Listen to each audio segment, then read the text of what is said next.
Welcome to Politics Done Right. I am your host, Egberto Williams. This is the progressive program that will take the mystery out of politics. This is the program that will encourage you to make sure government becomes we the people.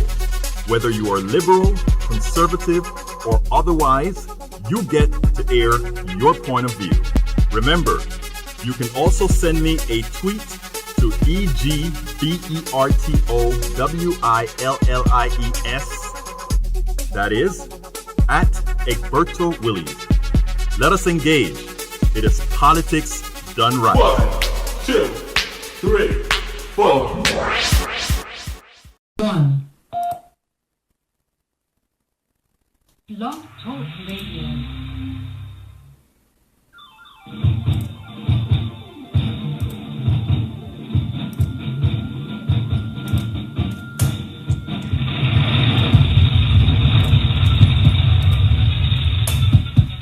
Welcome to Politics Done Right. I am your host, Egberto Williams.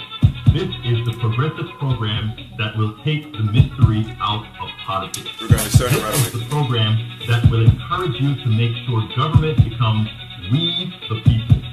Whether you are liberal, conservative, or otherwise, you get to air your point of view. Remember, you can also send me a tweet to EGBERTOWILLIES.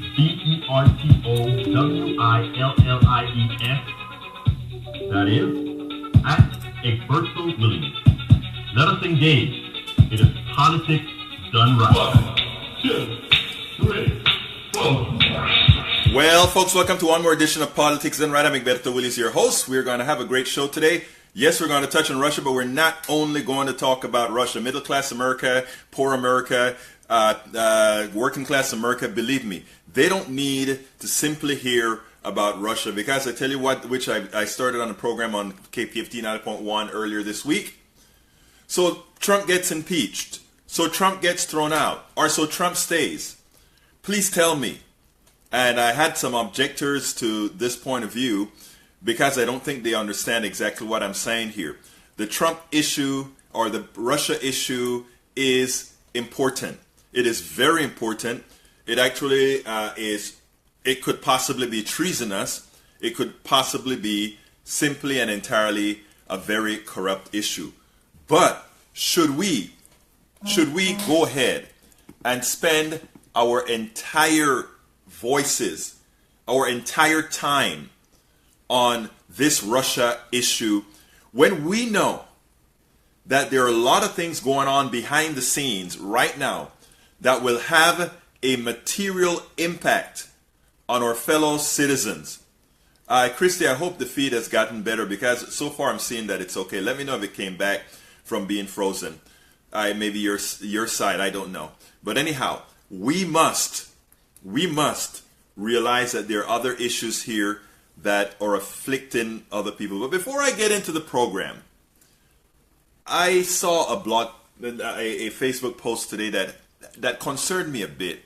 A friend of mine from where, this is a Coffee Party Network that we're doing Politics Done Right on, had a post that said, I don't remember exactly everything that it said, but it said, she spoke to some people, immigrants, and in effect they threw their hands up in the air and they said, oh, where we're from, things can be a lot worse. In other words, maybe the things that are going on in the United States aren't that bad. A lot of immigrants have had it worse, and that's true. I'm an immigrant. I came from Central America, and yes, it is true that a lot of things are worse there, but most of us who came to the United States of America came because of what America, to us, as we saw it, as it was marketed, what it meant to be American values, etc. And those are the values that we wanted to come here and adopt, come here and not only adopt, but make better, because we also saw the things that America did outside of the United States. Okay, so in other words, we came here to be a part of this place, but also to make it better, not to anything else, to make it better. But she said, what do we do? It kind of disappointed her, and it said, what do we do to bring back integrity to our government, or bring back integrity to our system? To which I wanted to answer, and I think I did say it in the reply that I gave, is you have to make the assumption, first of all, that we had at some time a whole lot more integrity than we had now in our government. And I think it is important for us to understand several realities, okay? First of all, the Founding Fathers did a great job in writing a document to express liberties, to express freedoms, to express the ability for prosperity, but they did that for a select few. If you are within that select few, that's the best thing since apple pie. But please do not ask others who had to fight for getting their own rights. I'm talking about women. I'm talking about the natives. I'm talking about the Chinese. I'm talking about black people. I'm talking about all these other people who the Constitution originally was not written for.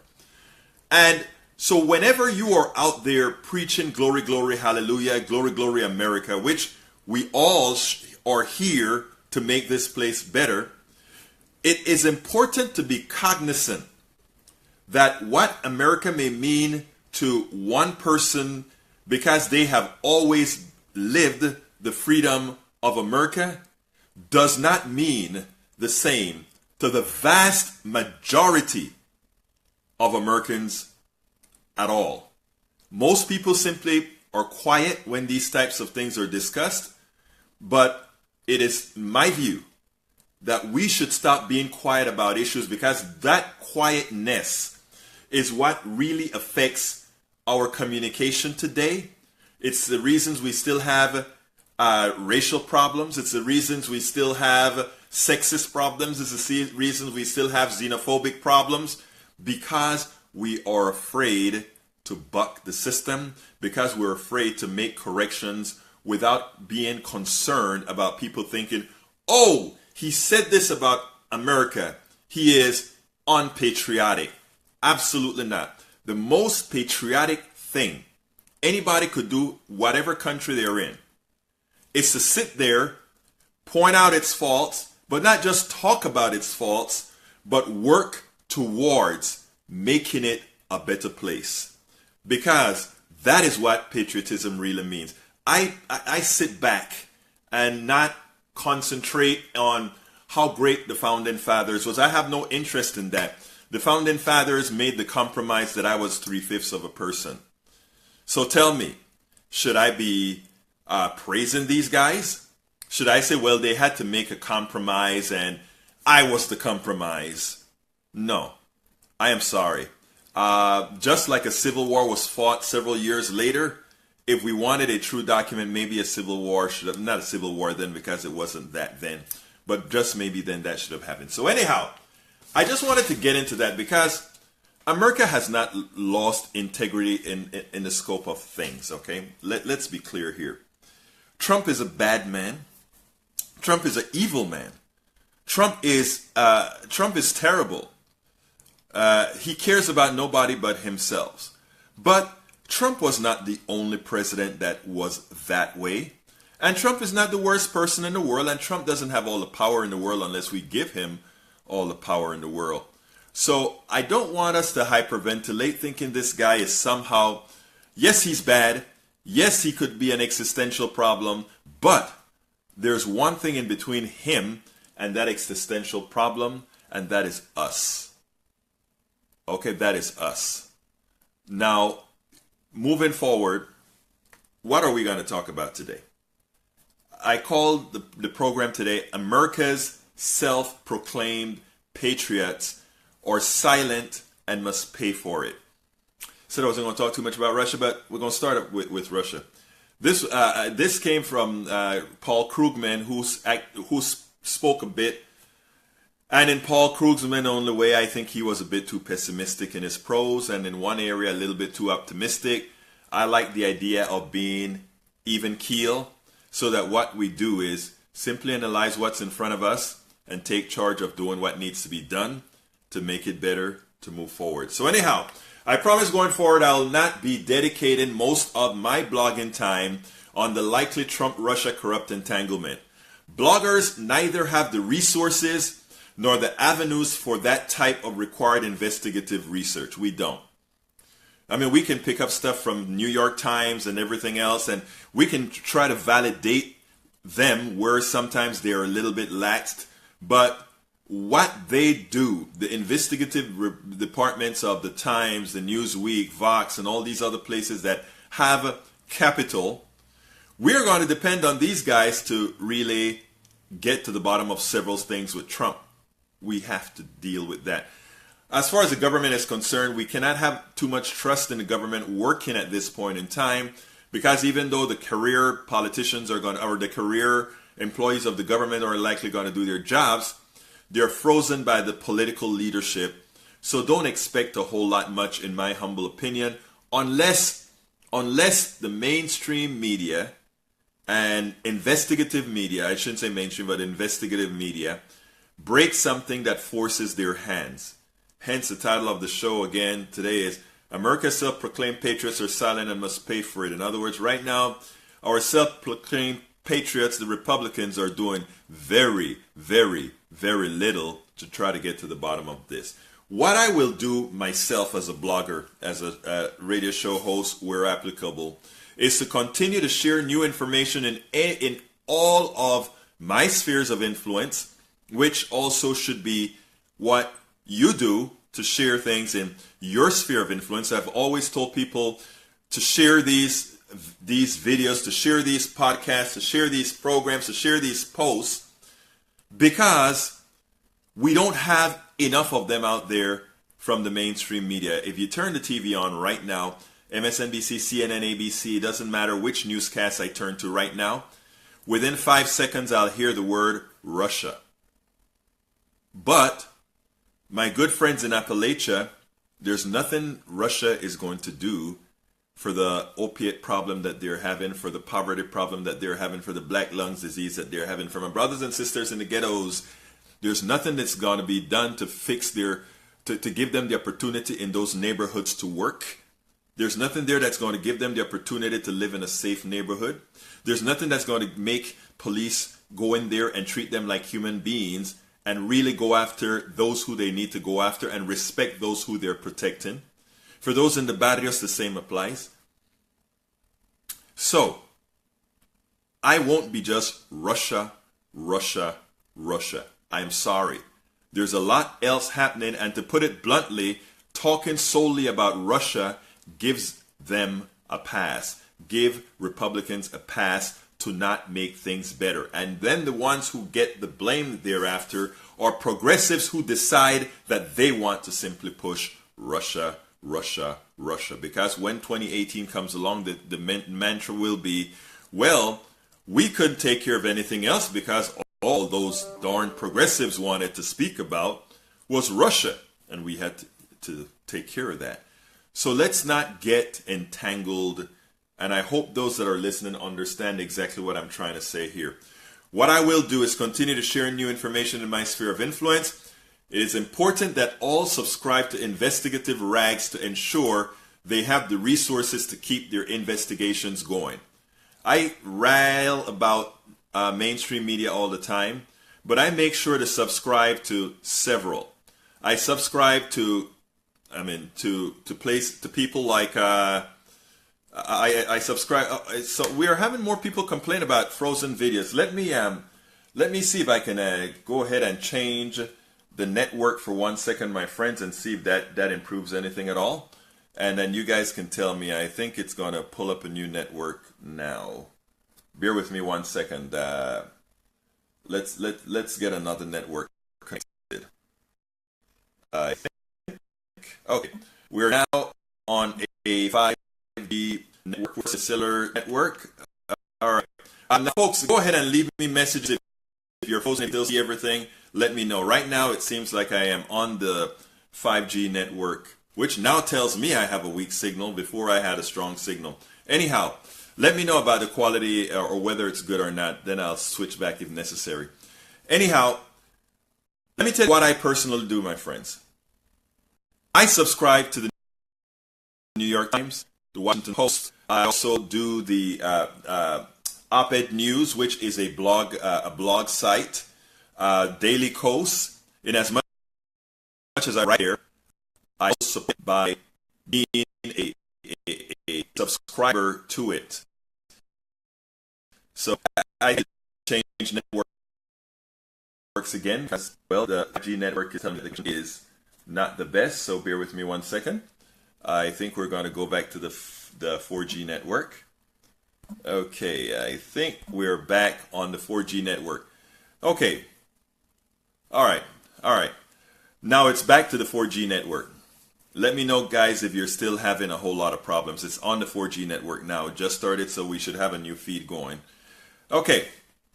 I keep giving me information on the feed. Anyhow, it is important, folks, that we subscribe to reputable rags. The New York Times, reputable 50% of the times. I don't know what the times are, but, you know, we remember what they did with the Iraq War. They weren't very reliable at all. But LA Times, subscribe to these rags. Subscribe to these newspapers, okay? It is very important that we keep them alive.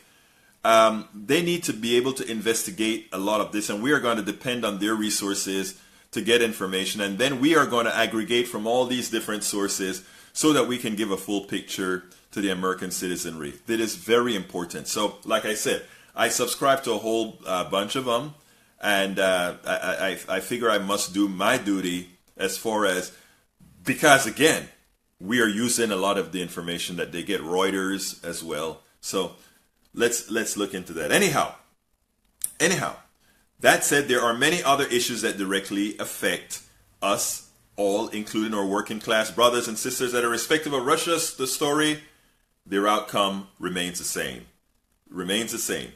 We will need to continue to support them. For all practical purposes, the mainstream media is unable to walk and chew gum at the same times, and that is now the job of the blogosphere. So those of us who picked up the mantra and decided to be national bloggers or local bloggers or regional bloggers, we need you, because it is you who will give more visibility to stories from places like, again, Vox, or places like Op-Ed News, whose aggregates blogs from a lot of other people as well. That is how we get the dispersal of the information out there. Today we will talk a little bit about Russia, but most importantly, we must discuss how to ensure the issues that affect middle class and poor America is not placed on a waiting list. We must remember, we cannot allow the ills that's afflicting middle class America, working class America, poor America, Appalachia, the barrios, the ghettos. Those are issues that we must continue with. So what are your thoughts? Let's talk. I will also be following our first hashtag Politics Done Right. And please remember to go ahead and follow on Twitter, Egberto Willies. Give me a call. The telephone number is, and you know I always have to kind of look up the telephone number because I forget to write it down, but the telephone number is 646-929-2495 if you want to be on air, 646-929-2495. But folks, I think it is about that time. If I can find my entry point for us to start talking about, you know what time it is?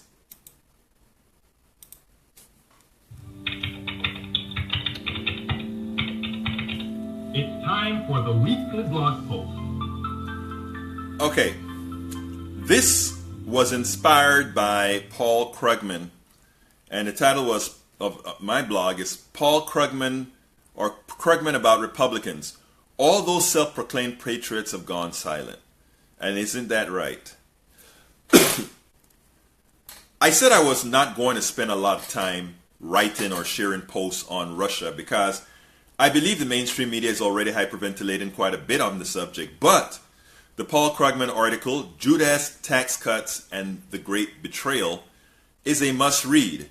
It does not only touch on Russia, but on the depths of failure the Republican orthodoxy has become.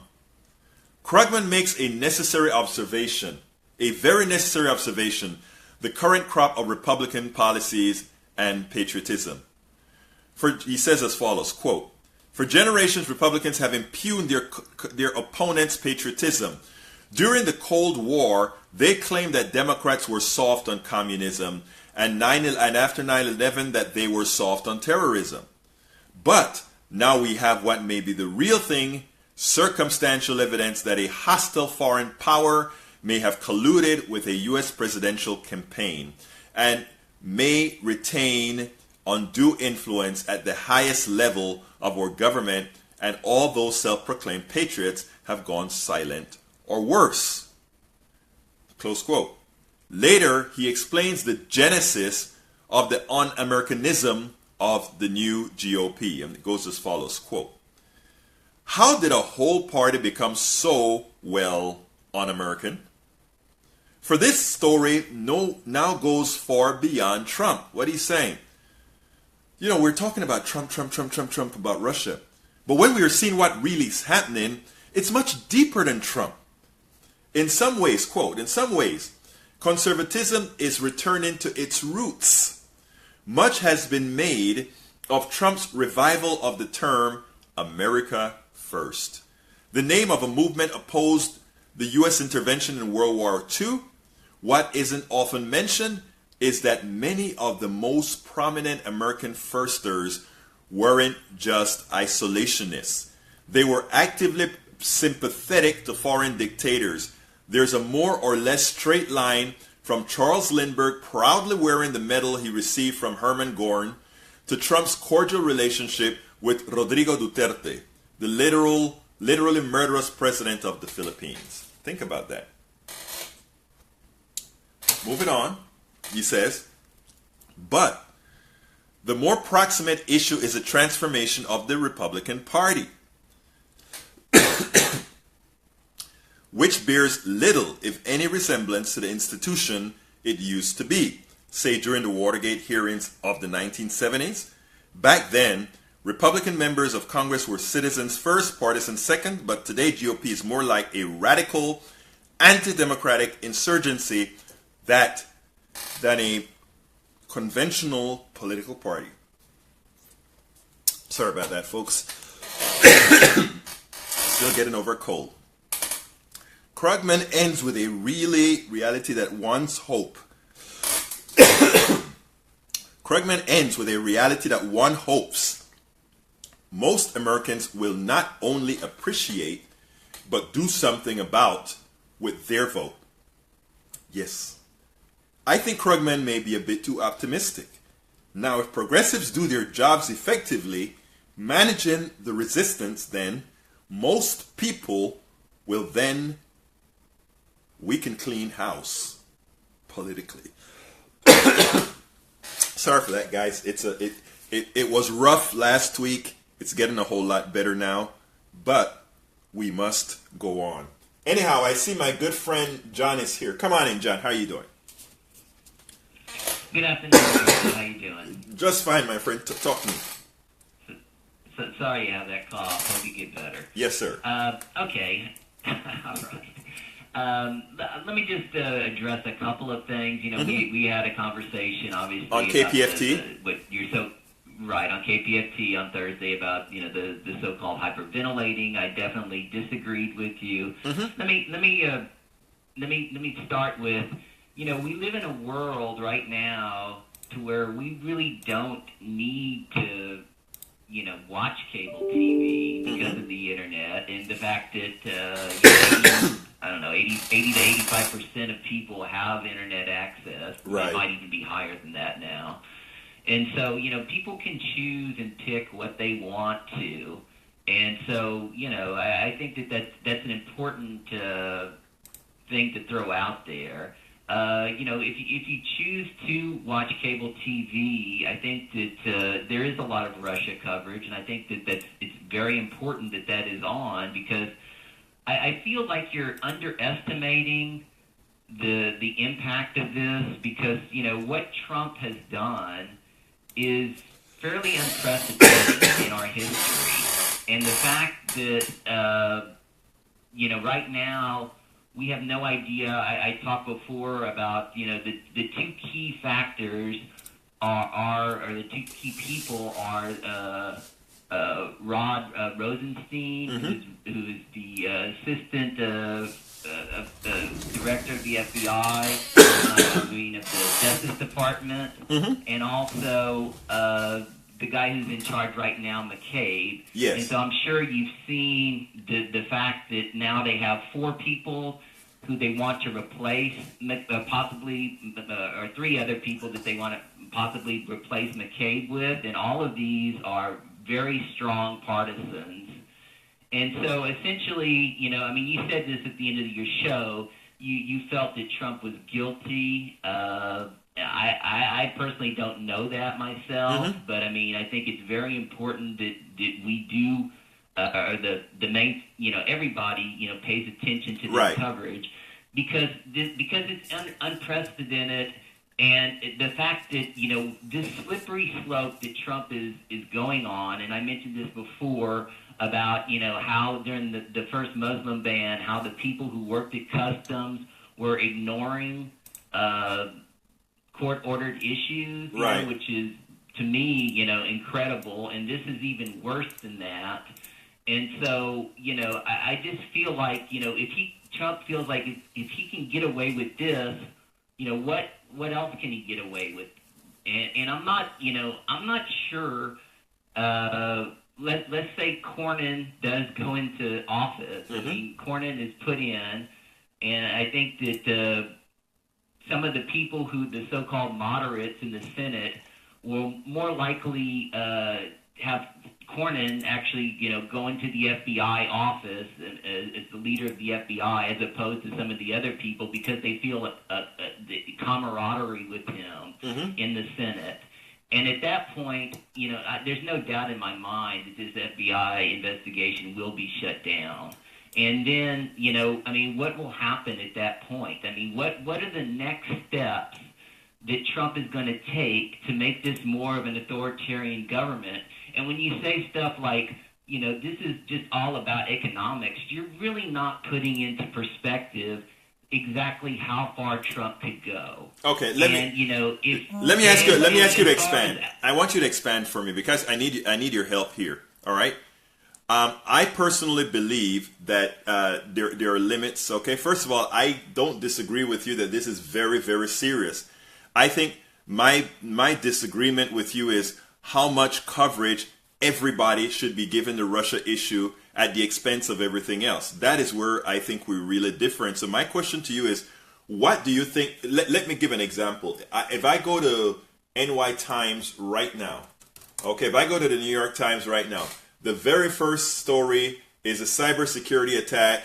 Then the UK attack, but everything. If you look at you look down the road, you see Russia. Well, today actually it looks a bit better because they have a lot of other issues covered on the New York Times front page.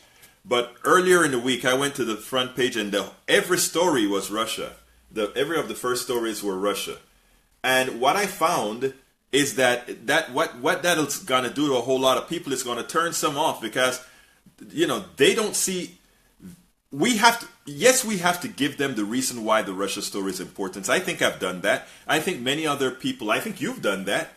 But we also can't give them a pass to not talk other issues. Yes, this is serious, but it is not the only serious issue that Trump is failing on. Trump is failing, like the 3 examples I gave on Thursday.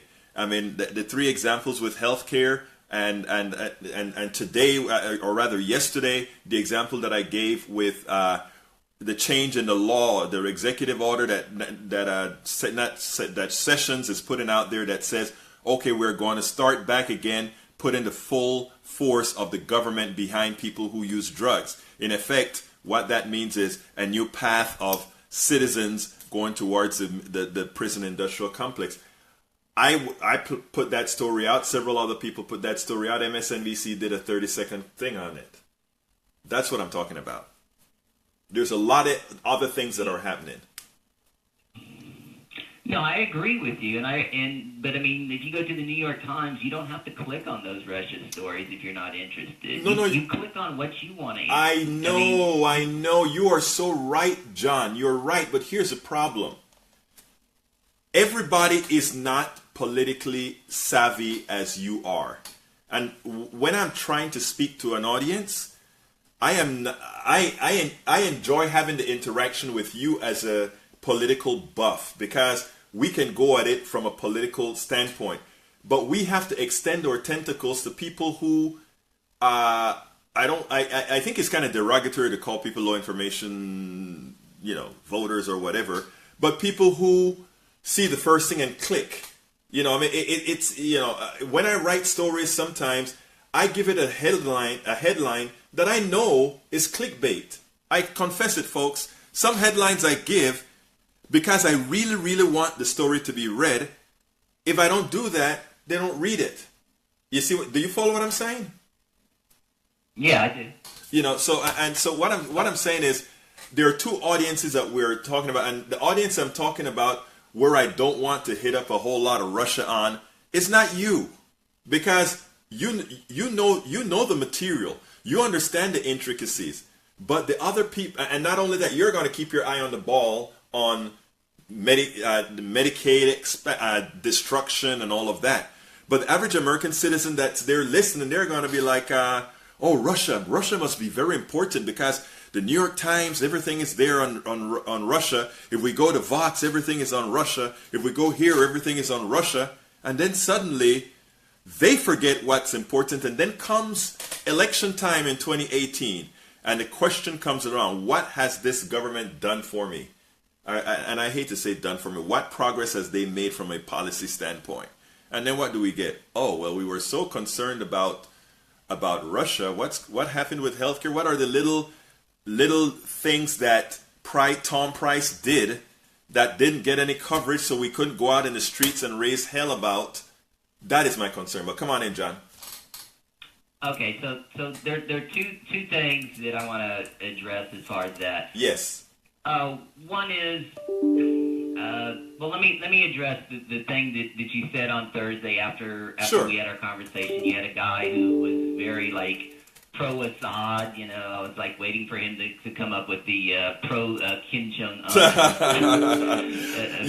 But before you finish that, John, when he was speaking, the only person on my mind then was you, because when I remember when I used to post some of the reporter that broke the Watergate story, he's not pro-Russia, but he's fairly agnostic when it speaks to the Russia-America relationship. I remember how you took that. So I said, I can imagine what you're thinking at that point. Go on.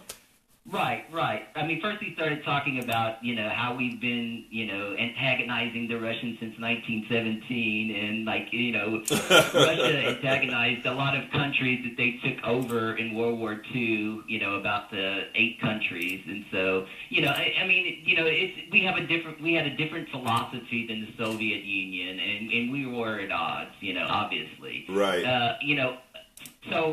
So then he started going to the pro-Assad stuff. But the point that you made after that was, you were saying that, they're oligarchs, and all oligarchs are, will have tea together, and, they'll laugh about it and all of that. I think that there is a distinct difference, because, you really can't be an oligarch in Russia without having strong ties to Putin. I mean, that's why all the Russian oligarchs want to have all their money, put somewhere else. They have all these shell companies all over the world. And so I think that essentially you're underestimating what actually goes on in Russia, the level of corruption, the level of human rights abuse, to where here in America, it's very unfortunate that people like the Walton family, the people like the Koch brothers and Sheldon Adelson and the Mercers and all this have accumulated all their wealth, because, we should have a system where they shouldn't be able to accumulate that much wealth, because the tax rate should be higher for people in that strata. Right. But unfortunately, we don't have a population that has come to that conclusion yet.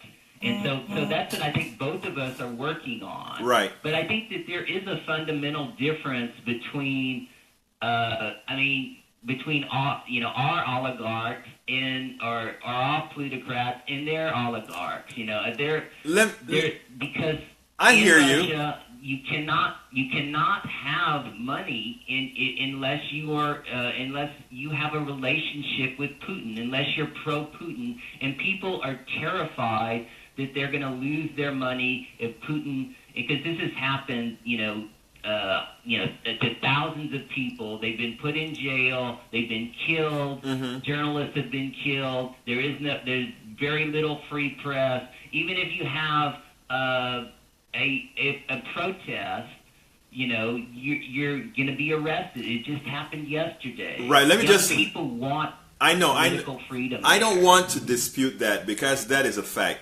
We have a strong man in Putin, and Trump would love to be an American Putin right here. I agree with that. I think our system of government has more checks and balances that, if we can get away from partisanship, actually works, right? In other words, the only reason that Trump could become a strong man is that the Republican Party believes that it is in their interest to work with him. I think I heard somebody say the most important thing, and I think it was the congressman yesterday on Bill Maher, where he said that the Republicans are just, and I actually mentioned it in a blog as well, the blog on Thursday. Republicans are just hanging with him to get their tax cut, they just need his right hand to sign these bills, and then they don't have a problem throwing him to the curb. They really don't have a problem. So, I mean, they'll accept a whole lot of things, but I think in the long run, checks and balances come back with Trump. And that is one of the, come back and bites Trump. I don't think it is in our psyche to have a strong man. I honestly don't believe it's in our psyche to have that. It is in our psyche for the middle class and the poor to somehow believe that the rich, the plutocrats somehow deserve it, and that is what your job, my job, everybody that's listening here, it is our job to let them know that we all have the same worth, we all have the same possibilities, and that nobody is worth, to put it, I don't think anybody is worth $1 billion, several $billion. We have to remember, every piece of money accumulated in this economy is the excess work of somebody else. When I sell my software, and I don't want to change the subject, but since you kind of brought that up, I need to, just for a second. I used to write software for a living, and I made a lot of money writing software. You're breaking up, Egberto. Okay, I'm sorry. Is it getting any better right now? Any better? Yeah, it's still breaking up. Okay, I don't know what would be this problem there, but I'll try to change networks in a little bit. But folks, here's the issue. Like I said, I made money writing software. I sold my software to other. Is it still breaking up, John? Yeah. Okay, let me try to do a few things here and see if that'll make it a little better for our audience on the Blog Talk Network. Let's do a few things on the Blog Talk Network. And sorry about that, folks. Anyhow, what I want to get across is as follows, guys. When I write software and I make money from my software, and I make a profit from the software that I've written, it is easy for me to say that all of that money is earned by myself, which isn't true, because I use government entities to push through my software. I was educated by the University of Texas at Austin, where I got, where I also made contacts. I got a whole lot of services from society in general. So to claim that everything that I made was solely my doing is not only selfish, but it's not true. We are all a collective, and it's above my pay grade to decide how much is some maximum amount of money based on the amount of effort I personally put out there is worth, the excesses that I get in profits or whatever. But these are things that we can have societal discussions on, but nobody should be worth, 400 people should not be worth more than half of the world population in wealth and income. That is just a design flaw in our economy. It should not happen. Anyway, going back on subject, I'm sorry to have gotten there. John, is it any better right now? Okay, I guess you'll have to call back.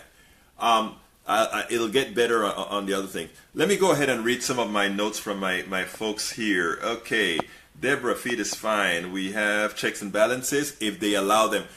Christy, you're correct. We have checks and balances, and if we allow the checks and balances to function, then it would work. And I think the reality is checks and balances will function when Republicans get what they need out of Donald Trump's right hand. The problem is Republicans are so poor at governance that it is unlikely that they will have enough time to go ahead and get the results. Okay, let's see, John. I think you're back. Is that any better now?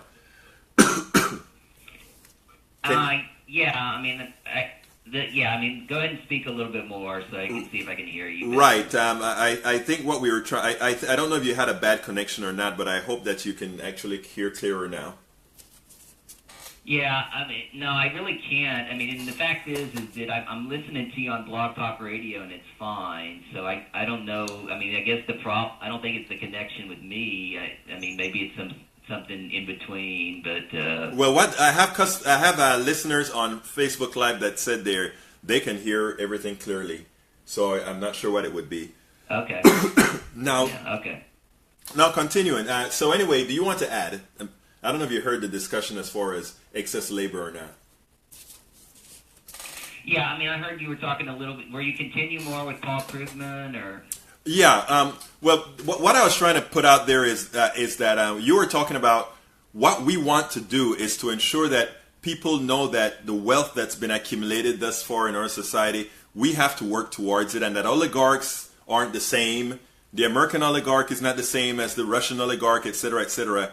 I tell you what, John, in America that may be the case, but the American oligarch is no less vicious overseas than the Russian oligarch is.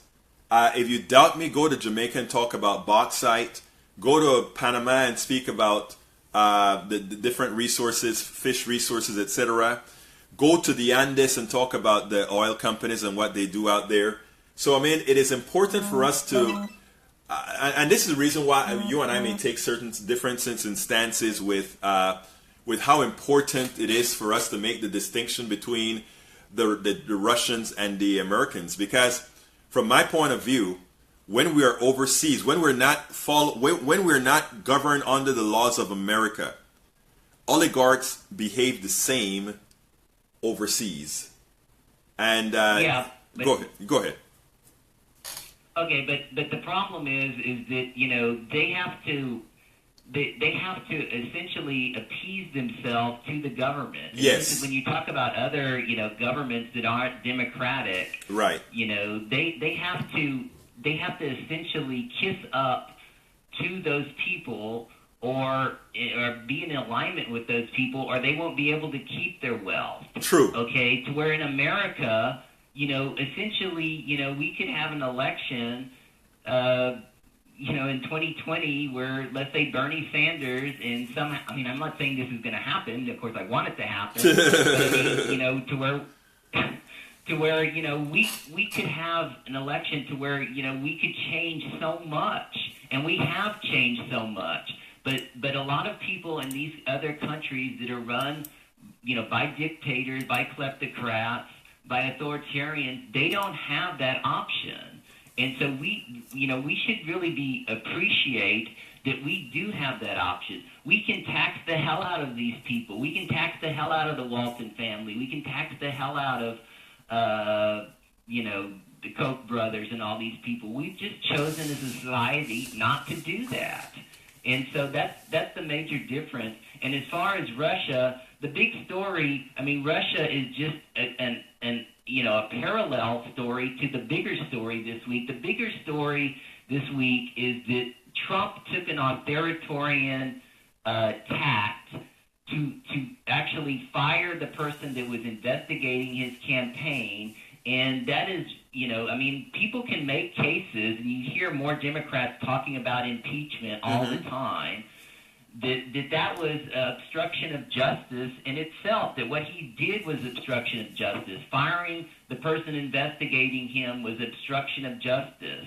And so, I just hope that people, will continue to do, follow the Russian story. It is extremely important. But I do agree with you that these other stories are important too. I mean, I'm not just saying, Russia 100%. Let's look at, some like Maddow. I think every story she did last night was on Russia. Now, Chris Hayes, I think it was just the A block he did was on Russia. Mm-hmm. He did stories, and one of them you put up on your blog about Sessions, which you were talking about before. Mm-hmm. And those are very important stories. We had a kid that was killed, a 15-year-old kid in Dallas that was killed. Black kid, mm-hmm. and that probably didn't get the coverage that it deserved, but I mean it did get some coverage on cable news because I watched it, mm-hmm. to some degree. It should have gotten more coverage, Right. So I'm not totally disagreeing with you. I'm just saying, people have choices. People don't have to watch cable news if they don't want to. People can click on the internet. They can put whatever they want into their search engine and get news information about whatever they want.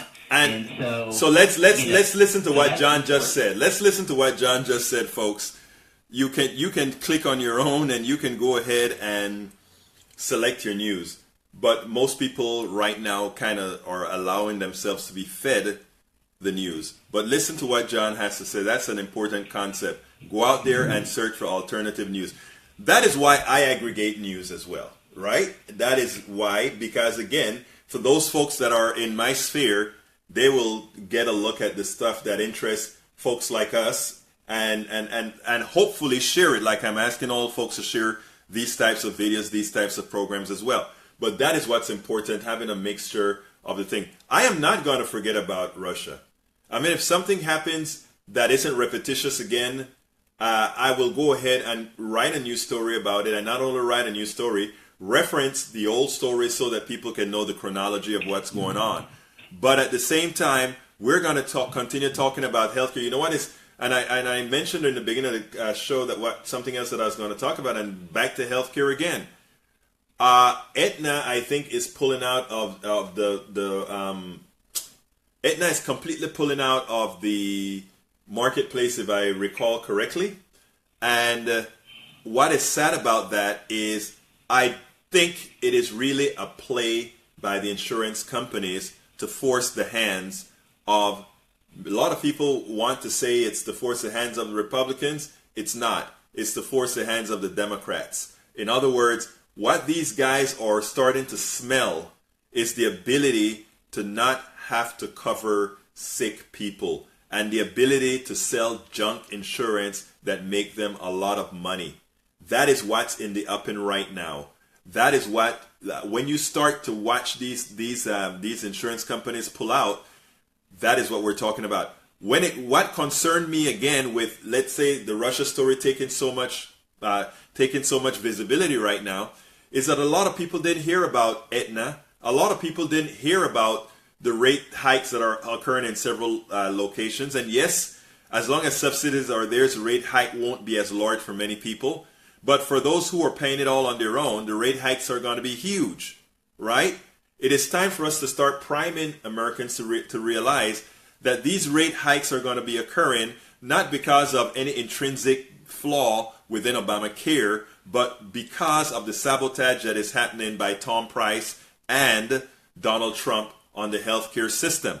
They can go ahead and pass laws to help the insurance, given that they want private insurance companies right now, they can pass laws to have the government help these insurance companies in areas that need help to keep the prices stable. Ultimately, yes, we want to have the only solution that's possible, which is some sort of a Medicare for all universal healthcare system, single payer system. But what they will try to use the increased prices, the falling out, or rather insurance companies dropping the marketplaces, they are going to try to use that. They are trying to use that to say we must change into a more free market insurance policy. As Ali Velshi said, and you can search for Ali Velshi free market healthcare on my blog site, egbertowillies.com. Ali Velshi made the case exactly right. There is no industrialized country or any country on this planet who uses free market healthcare successfully and cover all their citizens. There's none. We have free market. America is not the only free market country, and I hate saying free market. Capitalist market's what I want to say. We have no darn free market. There's no capitalist country, none, zilch, zero, that has been successful in having the free market take over their health care. Americans need to know that. In my post on Daily Kos on Sunday, I think it drops at 8:30 p.m., one of the things I point out is what we should be doing, and I think you heard this on Thursday, John. What we should be doing is going to all these countries and getting their stories. That's what reporters do. Our reporters should be going to these countries and getting these real stories about the healthcare all around the world and come and present it to American citizens.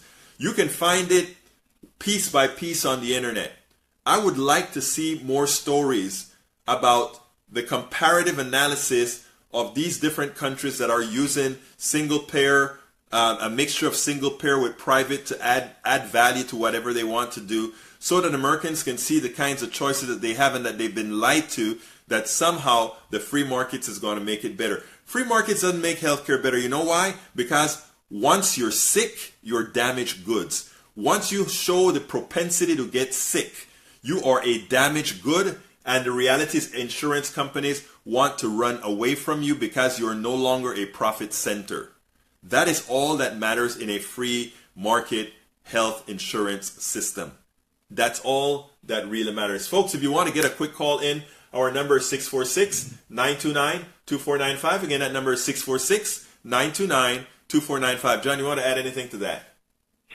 Yeah, okay. I mean, you know, I'm a big proponent of single payer. Absolutely. Also, but I've also done, tons of research on the European system. In fact, I was just on looking at the VAT taxes, right, after I spoke to you on Thursday. Mm-hmm. And so, here's what we'll find. I mean, I know Ali Velshi says that, and I know Bernie says that, how much respect I have for Bernie. Mm-hmm. But, I mean, the truth is, within the last 15 years, the Dutch system and the Swiss system has gone back into more of a free market attitude, know. I mean, it's much more. It's like the ACA, in that you can't be discriminated against if you have pre-existing conditions.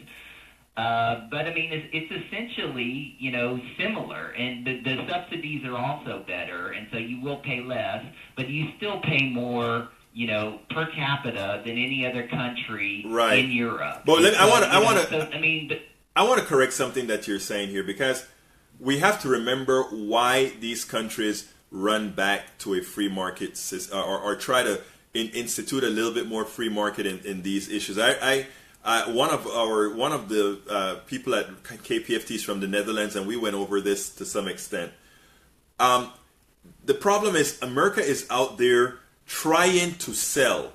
America is out there continuously. And then there are the American protégés within every country. There's a right wing within every country. There are the ultra-capitalists within every country that they would like to, because healthcare is a huge market where a lot of profits can be made. You and I believe that profits shouldn't be made in paying a bill. But these people see that profits can be made in paying a bill.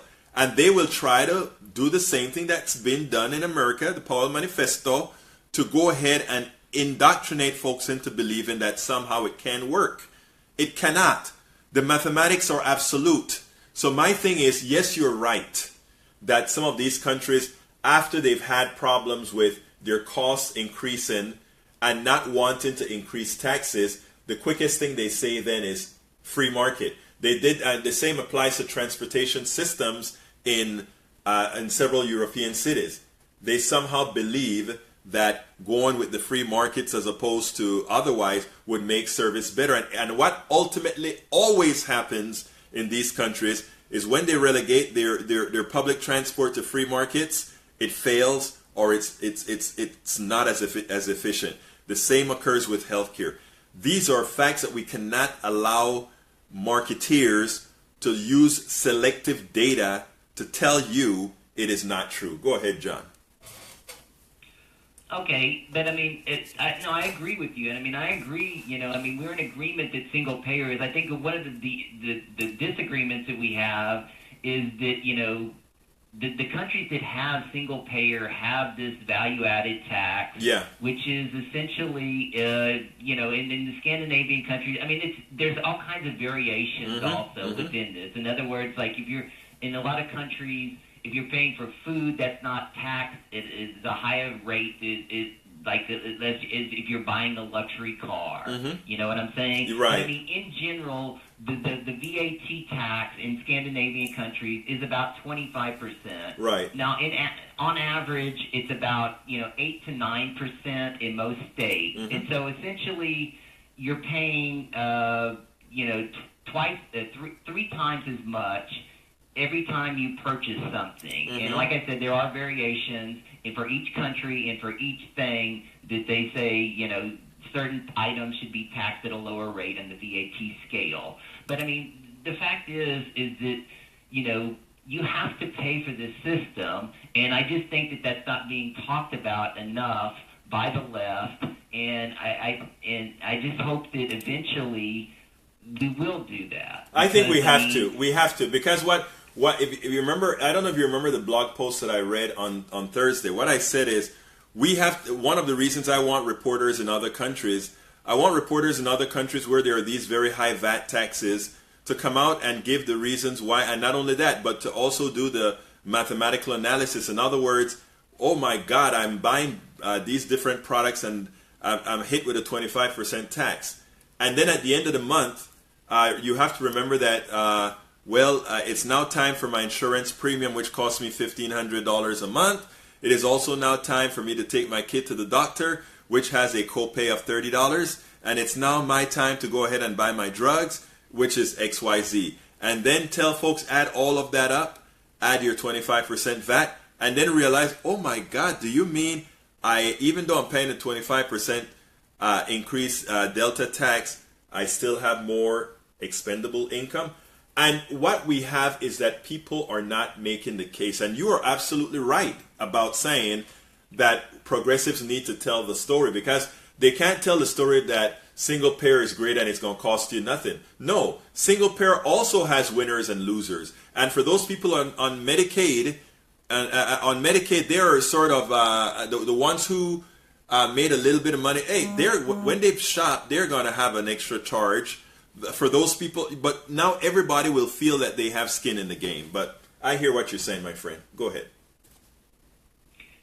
Yeah, also, when you were talking about Aetna pulling out of the markets, I mean, they're completely out. They pulled out of the markets in Virginia and Delaware, and so here's I'll give a couple paragraphs here. It says this is talking about it's the name of the question. It says nobody's asking, but what if the GLP can't get health care passed? And I agree. Everybody should try to make sure that doesn't happen. It says the point here is there's an excellent choice that a few months from now there will be no new health care legislation ready to go on Trump's desk. And if that happens, America could face a tremendous crisis in the health care market, because while lawmakers have been trying to hammer out a new structure for the insurance market, they've been largely ignoring the collapse of one that we already have.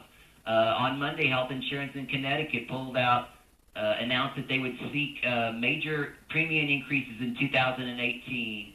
On average, individual plans sold through the ACA Health Insurance Exchange would see premiums go up between 15.2% to 33.8%. Right. And the top-level plans would leap from 19 to 52%. So this is a combination. This is what's happening right now. And we've spoken about this. We've both been on this sabotage beat. And we're both going to continue this. Yes. This is what's going on.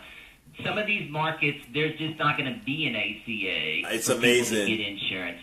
Give me a closer, John. Yeah, so there's going to be a massive increase. So anyway, I enjoyed the conversation. Always enjoy the conversation with you.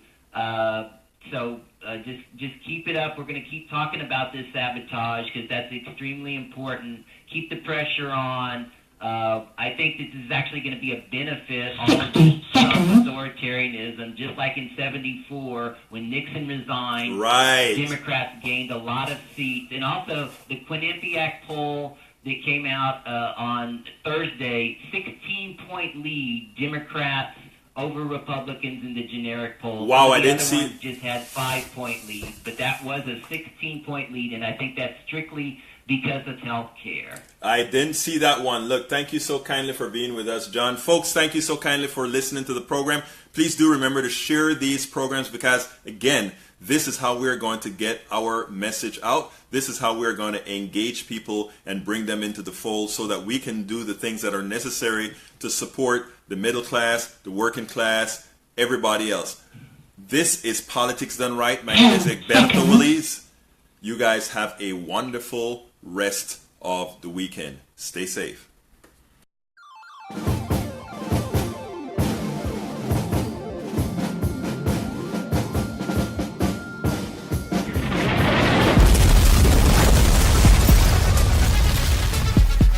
Welcome to Politics Done Right. I am your host, Egberto Willies. This is the progressive program that will take the mystery out of politics. This is the program that will encourage you to make sure government becomes we the people. Whether you are liberal, conservative, or otherwise, you get to air your point of view. Remember, you can also send me a tweet to EGBERTOWILLIES.